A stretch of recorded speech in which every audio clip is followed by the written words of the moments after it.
time, we're going to go into other bite changes, okay? We're going to go into the posterior open bite. So I think we need to turn the lights off, Mr. Home. Home.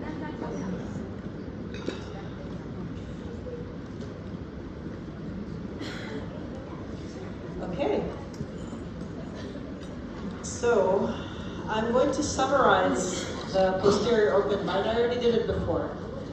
This is the mandible. These are the condyles. When you have a condyle that's too big, the bite opens up on the same side. When you have a condyle that's inferiorly positioned, because there's something growing here, the bite opens up on the same side. When you have a condyle that's too small and moves outwards, the bite opens on the opposite side. Okay? So let's take a look. Here's a list of differential diagnoses from my book. Okay? And the most common things are going to be loss of condylar value. So this happening, opening up the bite. There are many differential diagnoses here that are muscular. There are things that have nothing to do with TMJ. So for example, the muscular things are the myostatic contracture, the lateral pterygoid spasms. If you use posterior coverage appliance, just covering the back teeth all the time, this is going to give you a posterior open bite. Things like the early stage of a dual bite, which is what I showed you, where the patient protrudes their mandible or has the mandible advanced for them. And many other things. We're going to discuss most of these things. I've added these two as well, dental ankylosis and lateral tongue thrust. So let's take a look.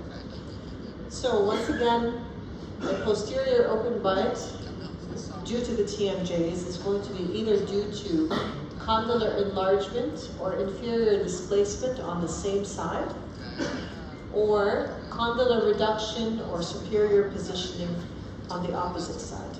Okay, so let's take a look. This is a 32-year-old male presenting to the orthodontist with an acquired unilateral right posterior open bite. This means that the bite was not open in the past. The patient reports that his teeth were together, and now there's a bite opening.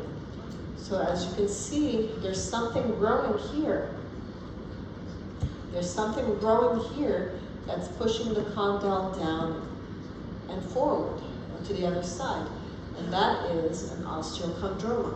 Okay, an osteochondroma is a benign tumor, a very slow-growing benign tumor with an incidence in the 30s, okay, late 20s to early 40s.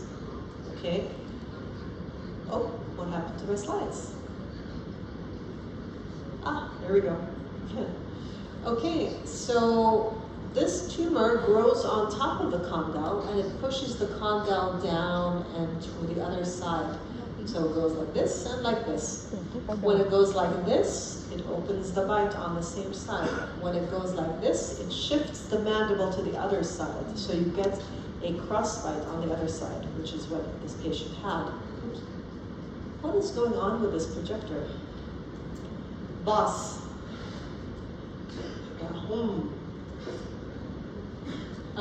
Okay. See? Condylar hyperplasia, when it grows to be very big, can also give us an open bite. It's kind of like your case now. Look. No, she's not looking. The case you just showed me right now looks like this.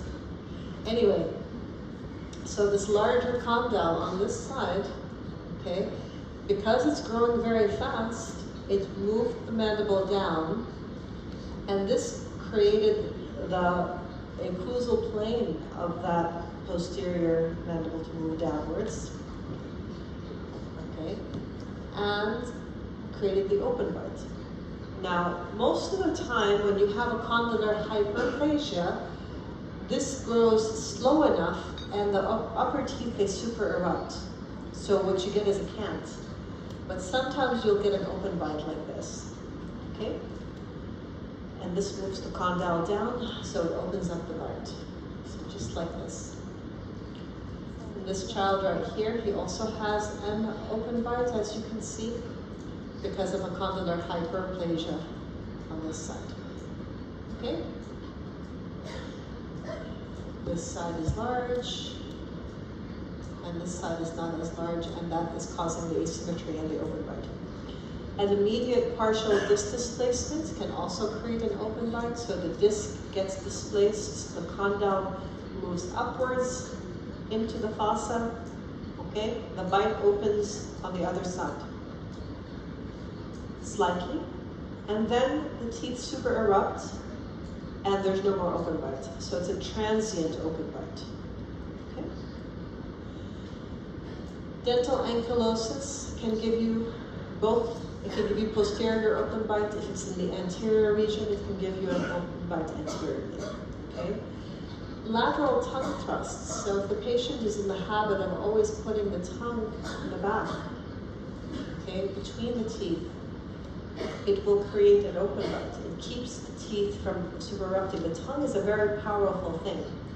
Now, if you correct the tongue habit, the teeth can super erupt, or you can pull them into the occlusion with your orthodontics. But if the patient has this condition, which is the primary failure of eruption, which is a genetic condition, you will not be able to bring the teeth into occlusion. They will not come, they will never erupt, okay? Acromegaly. Acromegaly is where you have excess growth hormone after you're done growing, okay? So as you know, if you have too much growth hormone in a child, you have a gigantism, you know, the child becomes a giant as an adult. If the person has a pituitary adenoma, okay, a tumor of their pituitary gland as an adult, then the increased growth hormone is going to create big hands, big feet, big tongue, and it's going to create a reactivation of the fibrocartilage on top of the condyle. So that condyle starts growing again, okay? And that growth, or actually that deposition of bone, is going to move the mandible forward, creating a pseudoclast 3, an opening of the bite posteriorly, just like this, okay? Look at this. This is the original condyle. This is the original condyle. And all this is the extra condyle, okay? All this is the extra condyle.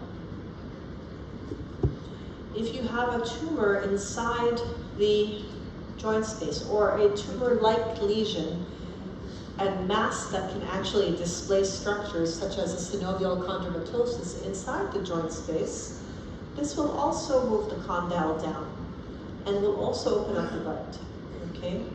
These synovial chondromatoses sometimes have calcified bodies inside of them. So on cone beam CT, you will see a space between the condyle and the fossa, and you will see lots of little calcifications inside, okay?